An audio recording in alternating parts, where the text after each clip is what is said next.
Hi everyone, welcome to the Silicon Beach Group virtual pitch night for November, if you can all believe it. So I'm so incredibly excited to see all of your amazing faces here today, and we have got a huge night planned. We're going to have pitches and breakout rooms, and we've got amazing judges, and we'll be doing some speed networking thrown in. So really incredibly excited to have you all here with us.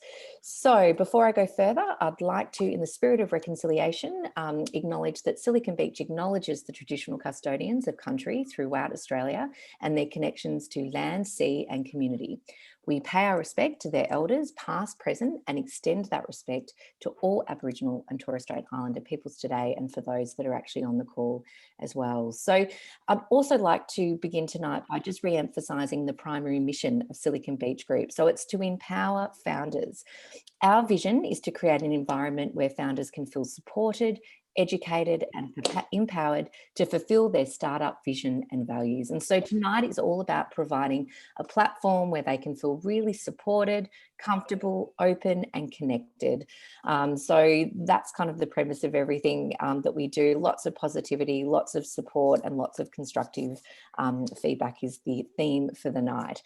So a bit of housekeeping. We are recording this session and we use that for our Silicon Beach Group TV and different purposes. So we are recording. If you're not talking, if you could please mute yourself and keep yourself on mute so we don't have extra noises.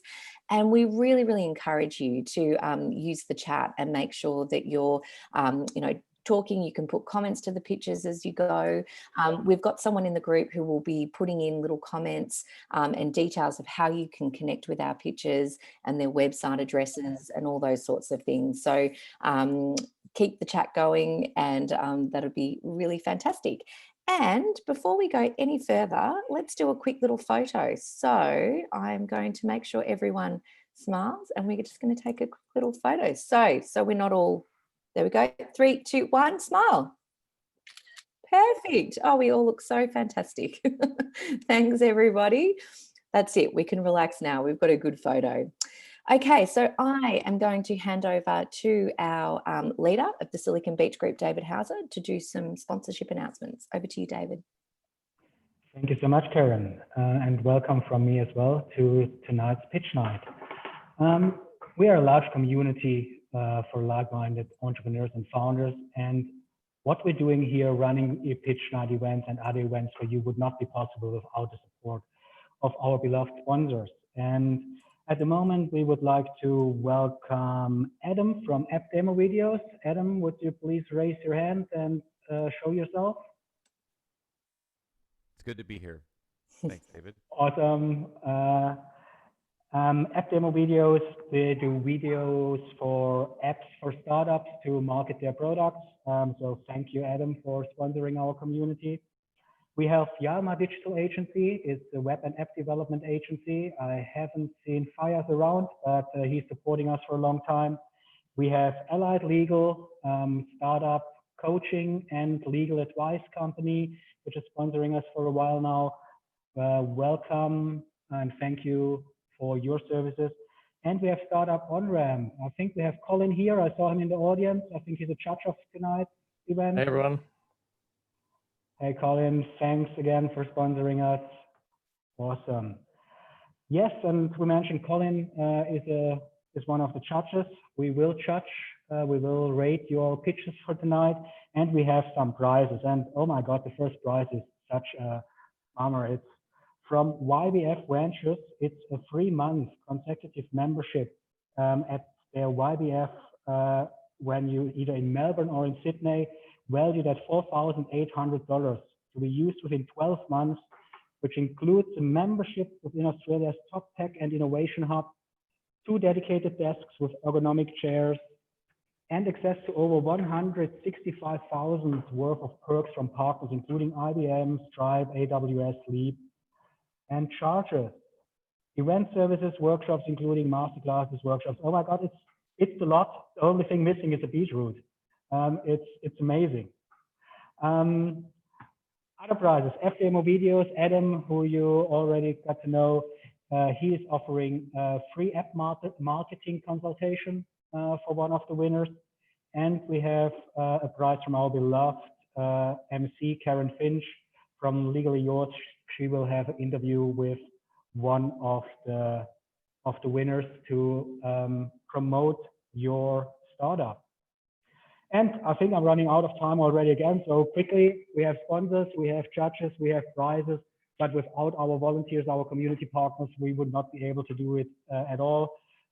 Thanks to Awake by 5 a.m., KJ, who's doing sales coaching, Co-Roster, developing a web platform for humanizing rostering, Easy to Visa, making travel visas easy. Go Viable, Robert is around here, accelerating productivity and cut time to market. Legally Yours, our beloved Karen Finch, making access to legal services easy, no Google search required. Simpatico, Dan and Linda offering communication coaching. Think Innovation, myself, I offering services around innovation and design thinking. Wake Up on Earth, Colin, he's offering SEO services for the community. And Kaizen X, Cloud, who is here on the call tonight as well. She is helping you with designing awesome services for your clients and customers. And I'm out. Back to Kelly. Well done, David. We're all good. We pumped this up tonight, so we're going to get through. So we're here now to start the bit that everyone's here for, so our pitches. So each pitcher will have 90 seconds to pitch, and David's actually going to be our timekeeper today. So he'll do a little bell to let everybody know at the 90-second mark to wind up your pitch. You will get the chance to add anything else in the feedback after your pitch when the judges make the comments. So there will be time for them to add those sorts of things. And after each pitch, we will call on our judges. They'll have 5 minutes or so to ask questions and provide that feedback. So listen out for the bells too with that, judges. So on to our judges tonight. We're really excited. We have Colin Kinner for Startup Onramp. Give a wave, Colin. We have Adam Weiss from AppDemo Videos and the Brewing Kate Erickson from YBF Ventures, who's offered that incredible prize today. So we are really, really lucky to have such 3 amazing judges with us tonight. Okay, so without further ado, let's get on to it. So I'm going to call our first pitcher is Christian Eckelmann from Upstreet. Christian, are you there? Take over and let us know when you're ready to go. Yes, everyone, good day. Can I share my screen, a couple of slides, or is it without slides? Without slides. Without slides. Yes. Excellent. Go. We're putting you under pressure. Off you go. Perfect. Yeah. So, hey, I'm Christian. I'm the co-founder and CEO of Upstreet. Upstreet is a new rewards program. We reward you with shares in the companies you shop with instead of boring gift cards or completely useless frequent flyer points. And so we are actually solving a big problem in the industry. So what you see today is like a big fatigue in the loyalty space that I don't know who actually swipes still their rewards program card in Woolworths. And we see also a lot of regulatory pressure from the ACCC on the loyalty products. And we see a lot of fatigue in the from the customer side of things. So we have built a fractional investment platform to reward you with shares instead of points. And we just launched our product last week. And so far we have 450 users on our Upstreet app. So if you're interested and want to have a look, just head over to the App Store, Google Play Store, download the app. And we have so far 6 partner companies on the product. And background from that whole product is actually a study and research from Jakob Aspa, our advisor in Finland. He basically proved that the product of a share loyalty is a better loyalty means than anything else. So there's scientific evidence for it. And our ask is actually, so we're not doing only listed entity, we also do unlisted companies like scale-ups and SMEs. So if you are a startup and interested in a new kind of loyalty product, is that getting through? Wrap it up. Okay, wrap it up. If you're interested in a new rewards program, reach out to me. We would love to welcome you with your startup on the Upstreet platform. Thank you so much, Christian. Thanks, David. We could hear your alarm. I love it. You got to the point. Well, thank you so much. Pop your hands together. That was awesome. And thank you for not using your slides. I know that sometimes throws it out. So on to the judges. Can I interrupt? I just got a message here from Colin, one of the judges, that he will actually offer a prize as well, one spot in his founder's course. Oh, She's amazing. amazing. Amazing. There you go. That's how we do it here at Silicon Beach Group. We've got prizes coming everywhere, which is fabulous. Well, Colin, would you like to unmute first and ask some questions? We've got 5 minutes now. Sure. Thanks, Karen. I'll keep it quick. Good pitch, Christian. Makes me want to know more about the motivations of your early users. So I would really love to know if you have spoken to those users and what their motivation is. Is it financial gain? Is it that they feel that there's an alignment of interest, or is it something else? So I think it's a lot of a line of interest where people say, I'm actually fatigued of the rewards points and I don't see the value in those points. And if I offer them a share in a company, they get the idea of an investment and they know the dividend. So we are reinvesting the dividends, and that is very appealing for them.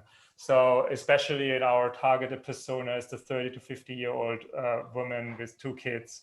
And we all know they unfortunately have a disadvantage in the superannuation, and we can actually make it a bit less unfair and close the wealth gap with our product, because they're the biggest spender in the household, and they should actually win from this product. If you hopefully we get a Woolworths on board or one of the big supermarkets, and then it can make a significant impact over time. Cool. Thank you. Thank you. Kate, would you like to provide some feedback? Christian, I think that was such a great concept. You've hit on all the main things. You're using data. You've identified your target users. You also hit on something with ACCC. It's going to be an issue with conflicts of interest, etc. And you're talking to someone who didn't use their Woolworths card anytime they ask me. I'm really interested. I love the way you're doing kind of startup scale-ups through to listed and unlisted companies. And I'm really interested in your go-to-market channels. I think that'll be the trick. Just as the previous question was about, you know, how do people, what's their motivation? It'd be really interesting to see how you get discovered and whether you can use any channels or partnerships. Yeah, so I think we have a two-sided market model, basically. So we have the supply side are the companies who are offering that product as their share loyalty program to their customers. So we are a facilitator in the middle. And then we have the user, their customers who are using the app. What we do right now is our biggest partner is Marley Spoon. They're actually emailing their customers, please sign up with Upstreet. And every time you transact with us, we give you 2% of your transaction value in Marley Spoon shares. And that is our go-to market. We get we unlock the supply, so we get the listed and unlisted companies joining the Upstreet platform, and then we ask them to introduce the program to their customer base, which just Marley Spoon has done over the last 2 weeks. And today, one of our other partners, Wandu, an indigenous food company, just emailed their 5,000 people in their email list with signing up to Upstreet, because the interests are aligned. They want to push their loyalty product to their customers, and then we get the users through that. That's our go-to-market model. Congratulations. Love it. Thank you. And Adam, have you got a quick question or quick comment or an observation? Yeah, I had a couple different things. One, I think that one of the things that would be good to make clear in the pitch, which was very good, by the way, is what the users actually get. You Adam, we can barely hear you. The 2%. You can't hear me? You're very faint. Is this any better? Yes. All right. Sorry about that. Anyway, what I was saying was that I think that making it clear in the pitch what the users actually get. You said that they get the 2% back in the questions, but not actually saying that in the pitch itself leaves, okay, people are getting a reward, but what is the reward? How much is the reward, and how complex is it? I think that also how it's managed, it would be good to talk about in terms of you get this essentially portfolio, and where does that portfolio live? What can you do with it? What can't you do with it? And how can you, if you can, get any funds out of it at some point? And then also talk about that research-based evidence piece, I think, a little bit earlier in the pitch, because I think that is very good for investors to hear that this is based on science and there is a reason for it. And if you put that a little bit earlier, then they'll be reinforcing that message with the more marketing-oriented messaging rather than kind of hearing it at the end to back it up. But overall, I thought the pitch was very good. Okay, thanks, Adam. And to answer your question, it lives with Sunthurst in the Bendigo Bank. The shares live with them as a custodian. We are a fully registered management scheme with ESIC. So, and the customer can withdraw their money anytime or sell their shares and withdraw their money and do whatever they want with it, which is the beauty of that product compared to frequent flyer points very actually limited in what you can do with it. That's good. I think those are all really key points to make in the pitch because those are big selling points. Yep. Yeah. Next Fantastic. time I will do that. And well, you need to say, I'll be back, because I am, your accent's making me think of the Terminator. So you could say, I'll be back. I'm German, I'm not Austrian. Oh, I know, but it's kind of the same. I'm sorry, that's terrible. It sort of sounds the same. I'm cool with it, but all the Austrians would be very offended because. Well, sorry to any of the Austrians anyway, but it is my poor Australian. I can hear that accent anyway. I love it. Well, thank you. Put your hands together for Christian. That was brilliant. Thank you to our judges for that feedback. You'll notice that we've got the wonderful Cloud from K's&X putting in all the details for all of the pitches today. So keep an eye out for those, and you can connect with everyone on LinkedIn and go and check out their sites and really make sure that you connect with them. So over to our next pitcher, we have Obsie. Obsie, would you like to unmute and let us know when you're ready to start timing? Oh, thank you. I'm Obsie and I'm the founder of Relay. So I'd like to open with a quote. Speech is our primary means of communication. If it's important, we tell people about it. Speech conveys nuances that are impossible to perceive through text, like sending a message and the actual message gets lost in translation. Remote workers outside of meetings are clueless to what's happening in other teams and their own. They lack peripheral interaction. Text is not doing them justice. They still feel disconnected and isolated. A disheartening issue these workers have is the difficulty in recreating informal collisions and interactions by the water cooler. And most importantly, have this window of opportunity remain open outside of meetings for face-to-face interaction. Human interaction is only available in time-restricted meetings that are just to convey information. Remote teams need to keep a lifeline to their team members and naturally build social capital, whilst retaining their flexibility, and for businesses to retain and improve the output of teams. Workers are in meetings between 1 to 5 hours per day, either getting too little or too much interaction. Relay is a mobile video platform that allows teams to bounce ideas around using bite-sized videos, with videos organized to bring new ideas to the front of the discussion 24/7. Teams create their own workspace and within channels can share their videos in threads, with other co-workers able to reply with their own. It's conversational, all on the worker's schedule, and it integrates with Slack. With the click of a button, share the conversation into the Slack channel. You can find more information at www.relayvideos.com, and we are working on user acquisition and looking for remote working teams in small to medium enterprises that are struggling to redistribute the value of meetings throughout the day. Thank you. Obsie, fantastic. And that is the third time that I've heard you pitch. And oh my goodness, it's gone from, I think it was an impromptu one you did the very first time, to now you can hear how you've refined your ideas and you've got it there. So big thumbs up. That was awesome. Well done, you. Over to our judges. So whoever, Colin, you've unmuted first. So how about we go with you? Sure. Obviously, that was really interesting. But in terms of feedback, I think you used more than 50% of it to kind of give the backstory and the background. And I think you really did yourself a disservice by not having enough time to talk about all of the benefits of Relay. Sure. For me, it invoked a whole bunch of questions in my head about, well, why has this not been done? Right. Sure. So people use Voxer, which is audio chat for kind of, messages within Teams and other things. Some people like it, some people hate it. Sure. I think one of the questions that'd be really interesting for you to address in your pitch, and maybe you've got a couple of comments on it now, is, is this net useful? There'll always be people that love, the TikTok clan that loves, short videos, but in a team that needs to function well, is this actually useful? And have you got some evidence and some data? Sure. So with regards to that question, the way I thought about the idea was most teams currently are replicating their office environment into their remote working environment. And commonly it works in some cases, however, it's not the most efficient way to do it. You could use Zoom and Slack, and Zoom kind of restricts your communications into a period of time which is restricted.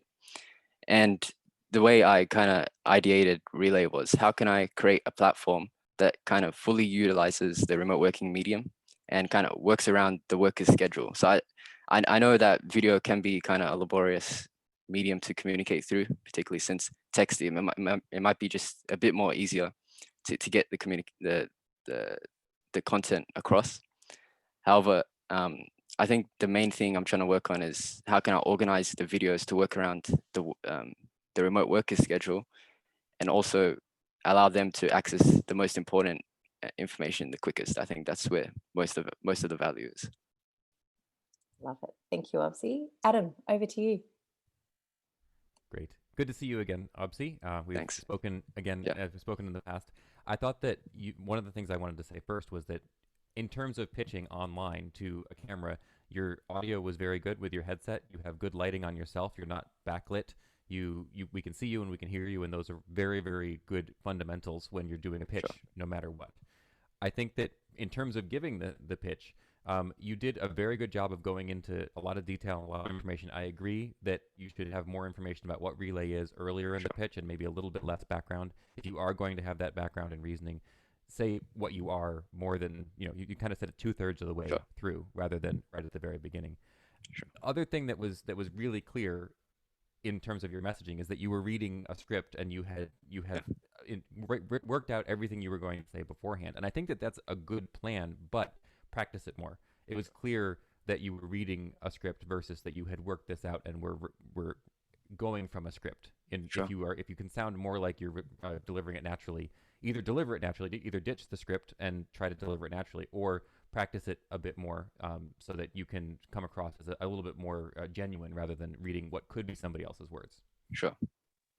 Love it. Thanks, Adam. That's some really good sound advice there, and perhaps invest in that microphone. I love it. Every time I see you, I think I need that microphone.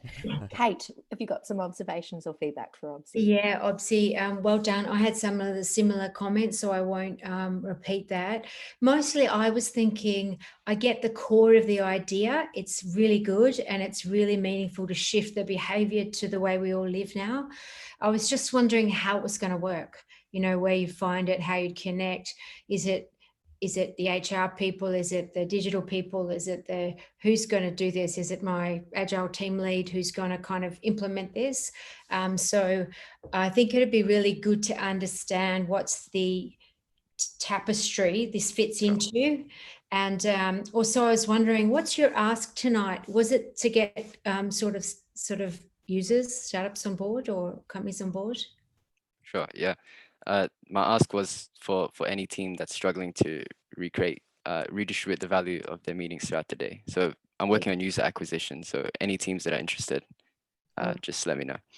And yeah, so the question you asked, there's kind of two ways I think about it. One is generally because there's small to medium enterprises and there's larger corporations, and larger corporations normally, when deciding what tools to use for their workers, I found that generally IT and security or admin make those decisions. But for small to medium enterprises, it's more on behalf of the team, and the team would then bring it up to the manager and they'd make the final decision. So from my perspective, it's if I can communicate the value enough to the workers, then they can kind of relay that information on to their managers. Or if I can access the remote team leads immediately, then they can instantly provide the value to the team. So that's kind of how I think of it. Awesome. It'd be really helpful if you could get a couple of testimonials. Just say, look, could you use it for a few weeks or a month? Give me the feedback, and then you can claim that as well. Sure. Well done. Sure. Love it. Thank Such a wealth of knowledge and feedback. Thank you so much, Obsie. You No can worries. relax. Over to our next picture, Gary Roff from RentBay. Are you there? And let us know when you're ready to go. Can you hear me? Well, I certainly can. Yes. Excellent. And you're standing I'm up. standing I love up. it. I Yes. love it. Go. Hi, my name is Gary. I live in Melbourne with my awesome wife and 3 kids. And tonight is my debut pitch for our startup RentBay. Rent anything, anywhere, anytime. RentBay is a sharing economy platform that enables people like you and me to make extra money off renting out our underutilized assets and renting other people's. Based on market research conducted by RMIT for me, I know that 87% of us here tonight have at least one underutilized rentable asset.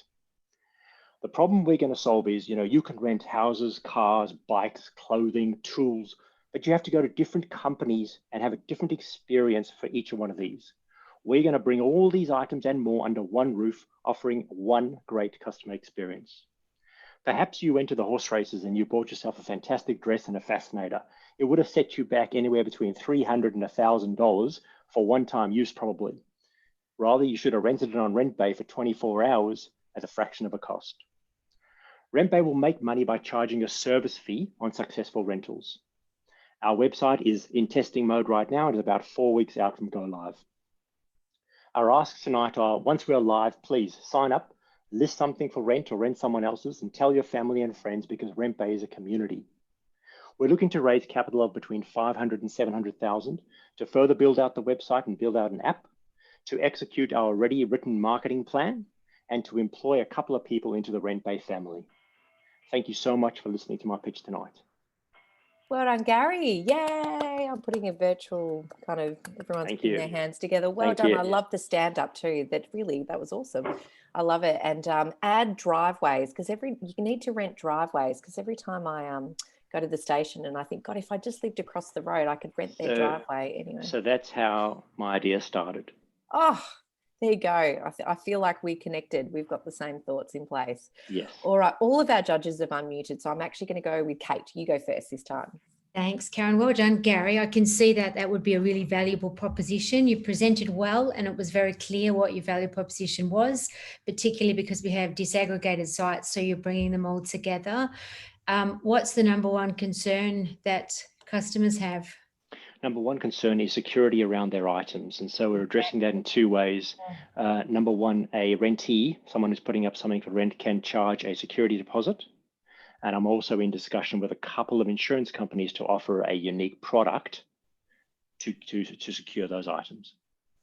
Excellent, thank you. And you're in New Zealand? Nope, I'm in Melbourne, Australia. Sorry, Melbourne, sorry, no worries. That's okay. Thank you, well done. Love it. Colin, you go next. Sure. Gary, I have two quick ones. One is that I reckon you're going to get sued by eBay. And so the question, I guess, is, have you had some advice from a trademark attorney about the use of the name RentBay? Because I think there's a real risk that you get sued by eBay. The other question, this is probably the main one, is this business model has been tried by a lot of people. And I can think of 3 or 4 off the top of my head, Australian companies that have tried it and it didn't work out. Freegler is one in particular that I've had a pretty close look at. And the reason that a lot of them have failed seems to be that there was a value threshold problem where items below a certain monetary value, people just didn't care enough. And despite the fact that it seems like a very rational idea, no one's made it work. So I guess my question is, how will you make it work when everyone else seems to have not been able to? Understand. I haven't come across that particular company that you mentioned, but I did commission quite a detailed competitor analysis study early on in the piece to understand and pick apart all the different charge models. And so to your point, yes, there is a threshold of value compared to service fees that I need to figure out. Do I have the magic formula? No, but I'm certainly going to give it a go. Awesome. And Adam, quick little feedback from you. Sure. Yes, I had similar questions about insurance, about the name, and some other things. But since those were already asked, I'll give a couple of pieces of feedback. Number one, I think that yours is a great example of you had written this out and practiced it and rehearsed it. It was a script, it seemed, but you did a great job of giving it. So I thought that was a very good job that you'd done there. I think the standing is a great option, but it works much better if you try to stay more still on video. Walking around a little bit is perfect on a stage. It makes you dynamic. But when the picture is static, you kind of wobbled around a bit more than, it was a little bit distracting. So standing up has positives and negatives in that sense. And the other thing that I'd say is, you said at the very beginning that you had research done by RMIT for your idea, and it basically validated it. But the way you said it was, we had research, there was research done by RMIT for me about this, and the for me was very, very minimized. You should really emphasize that you actually had an academic institution look into this and make that for me a bigger part of that part of the pitch. Got it. Thank you very much. Fantastic. Great feedback, judges. And thank you so much, Gary, no for pitching. That was awesome. So you can sit down and relax now. Well done, you. So we're getting lots of applauses. All right, on to our next picture. Richard Bremner, are you there? Yes, I'm here. Let us know when you're ready to go. Off you go. I'm ready to go. Hi, everyone. I am Richard, and I'm the CTO and co-founder of Wellcome. a touchless check-in platform for employees and visitors. So you know how recently lots of businesses require booking days in the office. They require employees to sign in when they get to the office. Employees need to email their manager which days they want to go in, and offices need to perform contact tracing for those employees and also for visitors who come to the office. So we built a solution for small to medium businesses to help everyone feel confident and stay healthy when they're at the office. And on top of that, we've all had the experience when you have to check into a restaurant or a cafe these days using a QR code. And that experience kind of sucks. You know what it's like. You scan the QR code, you fill in a form on your mobile phone. It takes time. It's slow. It's kind of annoying. So we flipped the user experience and we built this thing called a Welcome Pass, which goes into your digital wallet on your iPhone or your Android. And that makes it super easy to check in. You just show that to the iPad when you get to the office and you're checked in. And then inside the app dashboard, there's a whole bunch of features available. So there's a downloadable check-in log. It can perform contact tracing for you, capacity management of the office. You can book days in the office. You can customize the visitor check-in form. And there are, I will speed up. The status is we have built a scalable self-service solution that you can use today. We are ready for Melbourne to reopen. Post-COVID-19, we plan to be the best visitor management system for small to medium businesses. And we also have some great ideas on how to penetrate beyond the reception desk. Our call to action today is that we would love customers. Sign up, place it in your office, and feel free to give us feedback. We're also looking for co-founders or people who would want to sell for us, and potentially seed investors. And that's me. Love it. Thank you, Richard. I could see David holding his breath. Kate, I see you waving. Would you like to go with your feedback? Thanks, Richard. Very topical. Well done. I think that probably in 2 sentences, we would have been on board with you about the problem. So you probably take the time about the features, you know, central place, storing your in your wallet, show your welcome pass, because it's just simply that the problem exists for both sides, businesses and consumers. So, but otherwise, good idea. Good feedback. Thanks for that. Okay, next judge, Colin or Adam. Adam, actually, I'm going to do it in fairness. Adam, you go next. Okay, sure. Yeah, I'm happy to go whenever. I think that you should absolutely lead with the QR code thing and restaurants. You should say this is an experience that everybody has, everybody is frustrated by.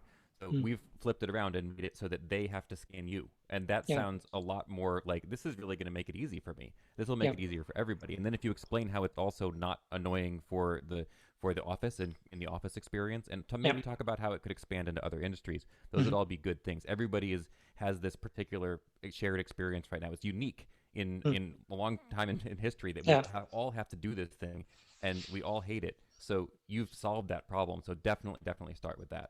I think that the other thing too is talk about how it's just built basically the way you've built it. It ends up built into your phone. If it's in the wallet app on your phone, you just install an app, or you maybe don't even need to install an app, and it's there. It's available. It's not something that anybody needs to build infrastructure for. So I think those things are you don't need to. pieces. Yeah, that's good feedback. Thanks. And you do not need to install an app. One of the things we definitely wanted to do was to make it so you didn't have to install an app. Yeah. So say that too. Cool. Thanks, Adam. Colin, quickly over to you for some insights. Yeah, sure. So Adam, I guess a similar question from me to the previous pitch, which is, can you talk about the competitive landscape? Because while you were talking, I did a quick Google search for touchless office check-in, and as you'd expect, every company that offers a iPad or kiosk or tablet-based check-in has now moved to doing touchless check-in. So can you talk about how you're positioned relative to all of those other companies? Yeah, most of the companies in that space don't do a great job, and they don't have a great user experience. And the 2 main players in that market that do, they're really more focused on the enterprise than on small to medium businesses. So that also means they're super expensive, and they come with a lot of features that people don't need, and they really don't have focus on the core problem that needs solved right now. Cool. Fantastic. Thank you so much, Richard. Take Thank a you. breath. You can relax. Well done, you. Thank you so much. And thank you to our judges as well for the great questions and insights. All right, over to our next picture for tonight. We have Peter Bakker from Unhedged. Peter, would you like to unmute and let us know when you're ready to go? I'm ready. Okay, off you go. Hi, guys. I'm Peter from Unhedged. You know, when most people invest, they underperform the market by about 42%. And new app-based solutions like StockSpot or Raise, they're all based on a modern portfolio theory, which was invented in 1952. Did the stock markets and technology not change since 1952? So Unhedged is launching a super simple app where you can assign money to hedge fund-like algorithms. And they have proven to overperform the market significantly. And they will be your investing superpower. In fact, in the last 3 years, our algos have not lost more than 5.6%, while the markets were down about 35, 40% in some markets. And the beauty is, you only pay us when we overperform the benchmark. No minimum, no penalties, super, super simple. We bring the next generation robo-advisors to everyday investors like you and me. So you can send your child to a better school. You can have a better retirement, or you can afford a better, bigger house. We are raising funds now, and although we have some commitment from abroad, we really want to have an Australian anchor investor that understands fintech and the space we're playing in. So any lead would be appreciated. That's it. Well done, Unhedged. Thank you so much. And you nailed it. You got it in that 90 seconds. Awesome. Okay, Kate, you've unmuted. Over to you first. Well done, Peter. An important area, and I like some of the metaphors you use, like you're investing superpower and sending your kids to a better school. It's a complicated area. It would be great to hear a little bit about your credentials. Are you proved the quality of the team, the technology, something that gives you confidence that such an important and regulated area was in good hands? Yeah. Okay, that's so. I'm trading algorithms since 2012, and so I trade my own money and money of other people. And I was also one of the main contributors of the biggest open source platform called Zipline for algo trading. And about 2,000 hedge funds around the world they use that. I have a CTO who used to be a particle basher at CERN in Switzerland. And he used to be a hedgie here in Sydney. And another banker is my co-founder. So a pretty strong team. I'm a repeat an entrepreneur.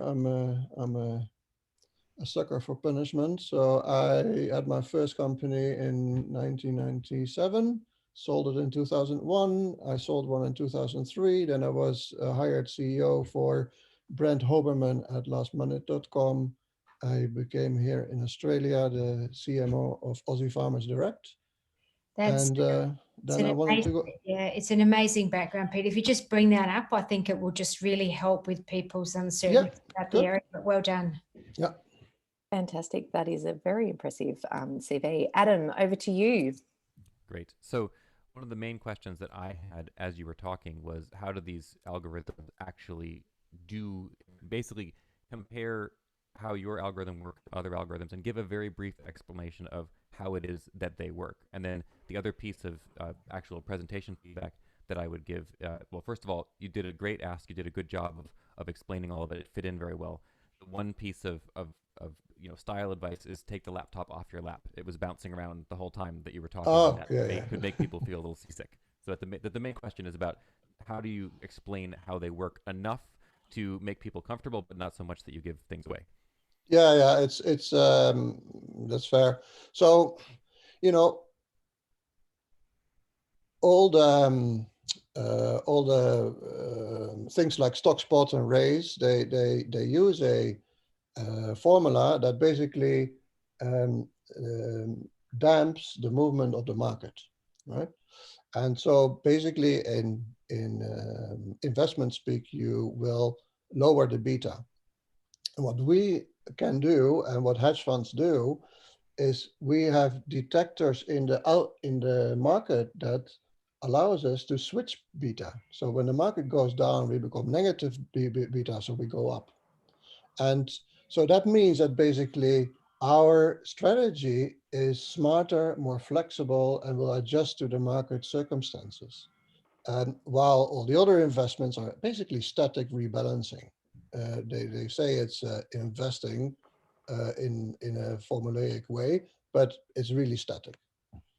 We're not static. Fantastic. Thank you so much, Peter. We're going to end the feedback there. We are going to get on to the next picture because we're really keen to make sure we get through everybody and get some good networking at the end. So thank you. Colin, you'll be first up next if you wanted to put some insights in. All right, over to our next picture. We've got Minjie here from Minjie She. Now, Minjie's going to pitch. There's no business name. It's a really early stage. So let's support Minjie. Off you go. Unmute and take it away. Hi everyone, my name is Minjie Shi, and basically today I'm going to pitching an idea only, and I'm trying to solve a problem that's actually wasting everybody at least 40 hours per year. And the problem is people waiting or spending too much time on choosing what to watch on Netflix or the streaming services. So on average, actually people spend, according to the Vox creatives, people spending 45 hours per year just deciding what to watch next. And that's a complete waste of time. And what I'm trying to do is something that can cut that time at least by half. And the specific way to do that will be basically we're randomly giving you kind of suggestion from your currently streaming service subscription. So think like TikTok, basically you'll be able to see different trailers of different movies, then you can decide what you want to watch next from there as well. So we're targeting people that have multiple streaming services. They are undecided in terms of what to watch next, and basically trying to reach out to people and get some sort of feedback on that idea. And at the moment, I have a specific sort of survey created for that as well, so which I'm thinking about sharing with everyone just to get a bit of sort of feedback. And yeah, that's basically my pitch. Minjie, love it. You had me at how do I figure out what I'm watching? I think most of us that are here in Melbourne were just like, oh my God, mate, yeah, I need that help. Absolutely. So Colin, over to you for some feedback on the idea. Sure. I think I'll probably start with just clarification. I don't think I quite understand the idea, but let me see if I can summarize it back and tell me if I'm on track. So you're going to try and aggregate the kind of short previews that you see on Netflix and Stan and all the other streaming services into one kind of dashboard environment. So if I say, I don't know what I want to watch and I don't want to swap between Netflix and everything else, I can kind of get all that in one place. Yeah, so that's what I'm thinking. So basically a collection of all different trailers with movies from different streaming services. Then we'll be using kind of a similar interaction that you have in TikTok, where you see one and if you don't like it, just swipe, you can see the next one. Once you get something you're interested by looking at the trailer or the clips, then you can decide to watch next from there straight away. So a basic feasibility question would be, do you need Netflix and Amazon and Google and all of the other streaming service providers to be on board and give you access to that, or can you scrape that in some way? Yeah, so that's something I'm trying to explore. So I know there's an API basically able to let you know where the Netflix movies and shows are, and then I can get the movie data from there. And then the other way to get the trailers where we go to like YouTube, so we can find the links from there. So that's what I'm thinking, to combine them all together. So I'm trying to create an MVP with that idea, kind of using those data sources. Can I just ask you quickly your background? Do you have some kind of insights in this space? Not at all. So I'm a UX and UI designer by trade. So I'm just interested in terms of how we can make people's life a little bit better. So one of the things I spend too much time is on that. So that's why I'm trying to fix that. Thanks. Thank you. That's where some of the best ideas come from, isn't it? I love it. I think we've got time. Is that right, David? We could have one more from the judge? Yes. Yeah. Okay, Adam, we might go with you. You've got your hand up. Okay, great. My main question is about, is this a customized experience? Is it something that you need to give your login credentials for these services to, or is it something you just say, I have Hulu, I have Stan, I have Netflix, and do those kind of things? Because that security question would both be really important to users and to the companies themselves. We've done work with Netflix multiple times, and their security in terms of working with them as a company was fairly complex. So that's one of kind of my main question. How does it work in terms of confidentiality, security, and connections to my particular lists on these services? I see. Yeah, so I haven't really dig too much onto that area yet. So what I'm thinking is basically I can try to scrape the data based on the streaming services you have selected. So basically create an account from our app, then you say what kind of streaming service you have. then we can show those kind of movies from those streaming services. And once from there, the idea is from the app itself, then you have a button which can direct you to the Netflix app itself to start watching. So you're not watching on our app, but we kind of are giving you a gateway to find that movie on Netflix or but it also doesn't know them. my Netflix viewing history and preferences and those things, right? Yeah, no, we wouldn't look into that. Yeah. Awesome. That's all we have there. So Kate, you'll be up next for your comments on the next picture. Minjie, thank you. And there's some comments in there from other attendees giving you some feedback on your idea. And, you know, this is just proof of concept about why we love Silicon Beach Group Pitch Nights, because it's all about, yeah, pitch an idea and get some feedback and get it in real time. So thank you so much for taking and doing that with us today. All right, Michael Reid, you're up next from Skybase. Would you like to unmute? Hi, my name's Michael Reid and I'm CEO of Skybase. We're an aviation technology company that's created the solution to a massive scale problem that you might not have even known existed.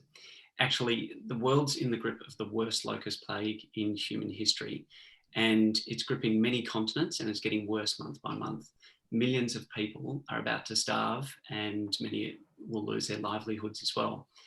The only available solution at the moment is using spray planes, aerial spray planes during the daytime. But the big problem with doing that is that during the day, the locusts are flying around and so they're a moving target. At night time, the locusts are on the ground and so this is the best time to spray them. But because it's nighttime, it's too unsafe for a pilot to fly at such low level. So coincidentally, over the last 3 years, we've perfected a retrofit kit to take the pilot out of the plane, and effectively this can turn any aircraft into a drone. And so in the instance of spray planes, for example, we can then get them to fly safely at night and thus defeat the locust plagues. We've recently started working with the UN World Food Programme such that we could connect with the countries in East Africa that are worst hit. And we're also raising an impact capital round to get 3 aircraft into East Africa in the next 6 months. It's going to make a real difference and we're going to scale it from there. So please contact me if you know a bit about raising impact capital. Michael, amazing. And no, I did not know that. And yeah, absolutely brilliant pitch. Well done. Kate, would you like to unmute and go first? Sure, Karen, thanks. Well done, Michael. It's just so great to hear a global problem that has impact, that has a technology solution.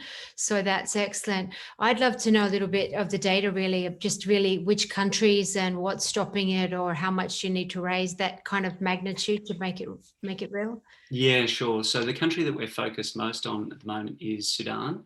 That's for a number of geopolitical reasons, as well as they're really badly affected by locusts. There's also Ethiopia and Kenya, and the maps that you can see on the FAO website they're ghastly. You know, if I could share my screen, you could see some. But yeah, the reason for doing it in those countries is there are some real advantages where we can have a big impact quickly, and so we're raising $5 million US to get the 3 aircraft in there, and they'll be able to, with that $5 million US, we'll guarantee that we can wipe out enough locust plagues to save at least 10 million people's food supply. Wow, well done, thanks. Amazing. Now, we might have to leave it there with feedback, but Adam and Colin, if you would like to sort of chat with Michael in the chat as well. But Michael, there's some comments in there. We've got 2 more pictures to go and we really want to get through those. But Michael, amazing. Well done. So over to our next picture. We have Tharaka Tennekoon from Vegan Discounts. Would you like to unmute? Yep, thanks, Karen. Good afternoon, everyone. It's great to be here. I'm Tharaka Tennekoon, and I'm the founder of Vegan Discounts. Last year was named the Year of the Vegan by The Economist. And also the same year, a Roy Morgan study showed that 2.5 million Australians have adopted a vegetarian or a vegan diet. Now, globally, veganism and plant-based diets are on the uprise. But one of the challenges vegans have is accessing reliable, credible vegan products and services. And of course, the affordability of them, even to try them out. That's where Vegan Discounts comes in. We are a discount membership community, and we provide our paid active members exclusive discounts on vegan products and services. Our aim is making kindness affordable. Now, even though our discounts are totally on vegan products and services, we cater to both vegans as well as non-vegans. We are planning on releasing our MVP in December. And my ask for today is PR leads or channels, if that's possible, because we are bootstrapping heavily. Also to show your support by visiting Vegans Discounts, as well as liking and following us on social media.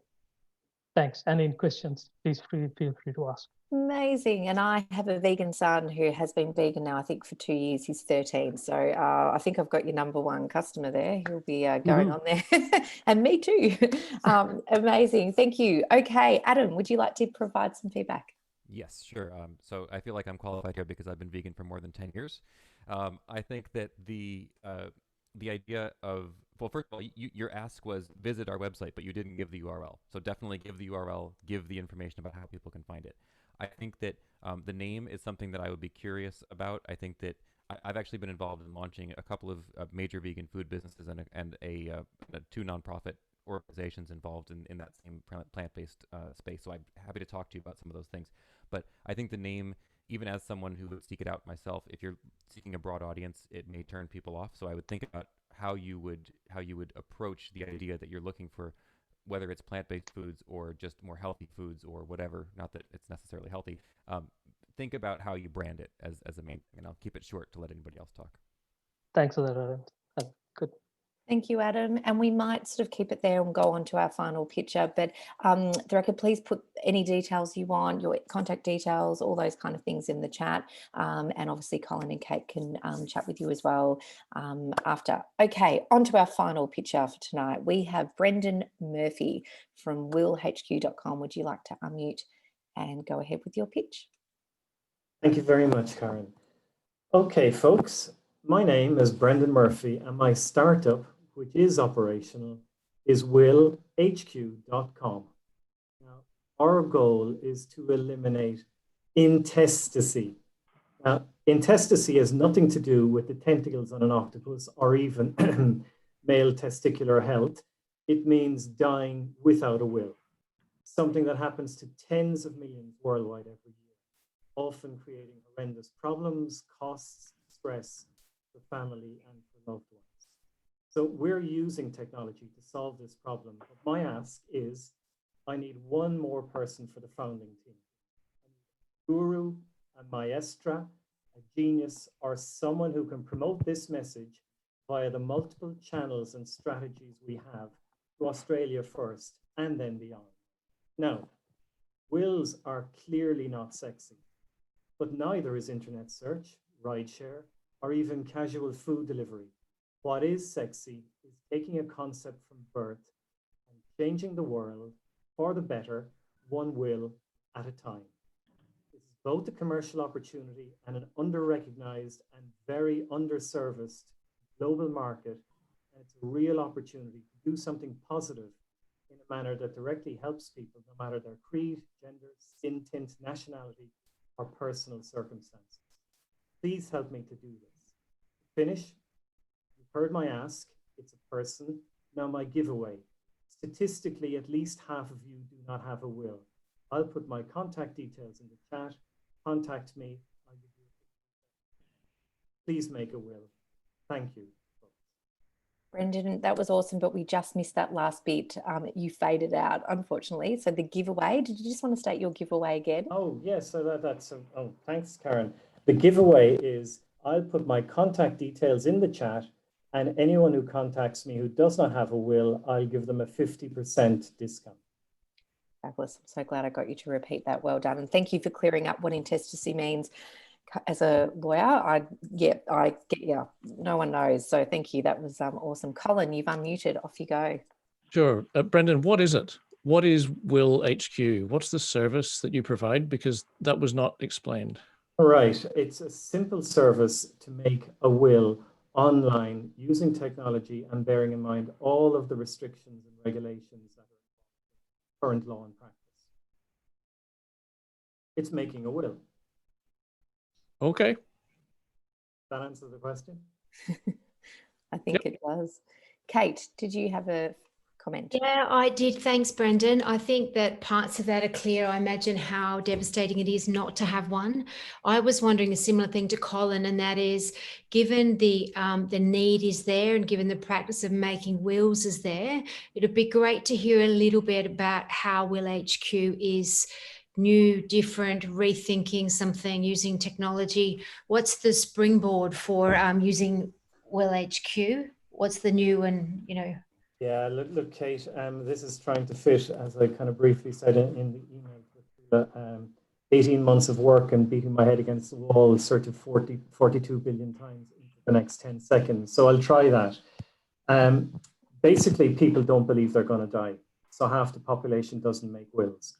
So what we're doing is using technology on top, and we have a team, including legal partners.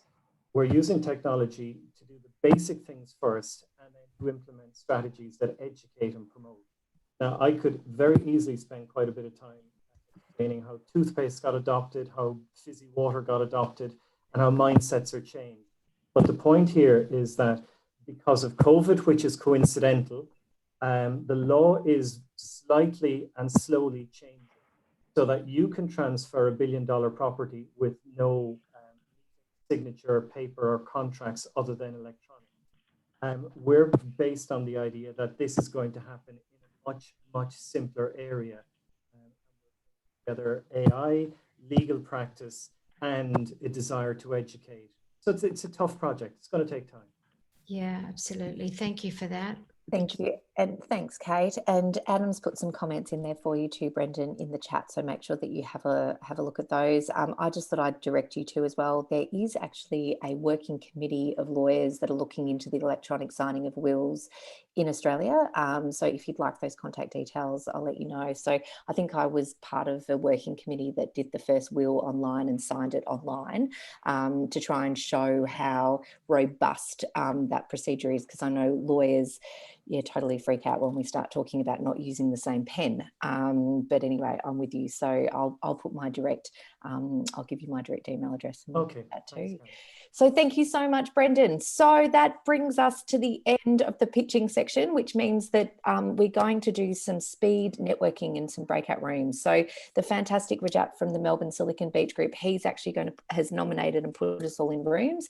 Judges and some of the Silicon Beach volunteers will be in the main room, so please don't go anywhere.